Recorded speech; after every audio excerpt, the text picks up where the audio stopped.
Director Christopher Nolan uses many interesting and engaging film techniques in his widely accessible body of work that it gets people's attention.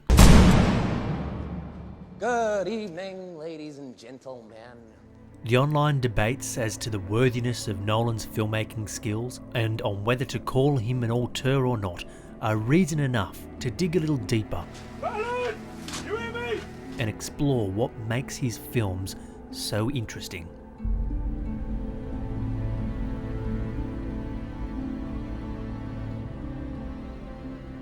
For me, his use of intercutting between parallel events and repetitious dialogue You're waiting for a train.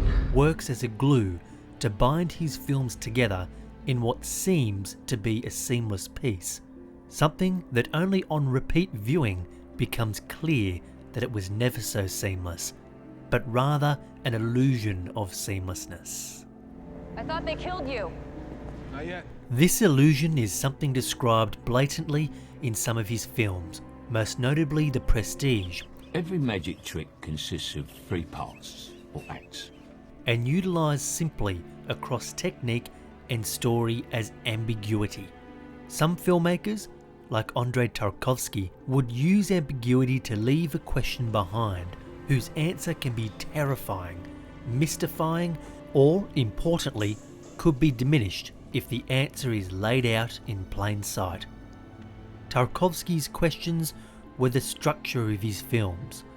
Is there any significance to the zone? Or was that pivotal character actually real or just an illusion?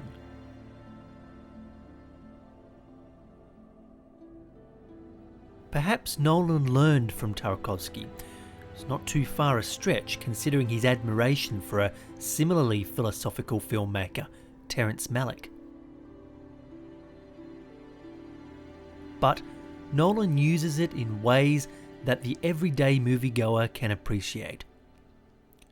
Nolan's ambiguity sometimes has an obvious answer, but sometimes it is in answering the question definitively that we lose something special. That's why the spin top doesn't topple. It signifies that one of 2 possibilities frame the entirety of what had occurred in the film.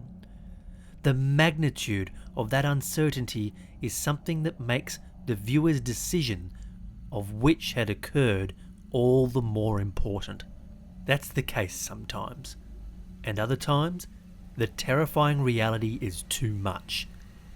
Sometimes, well, You don't really want to work it out. You want to be fooled.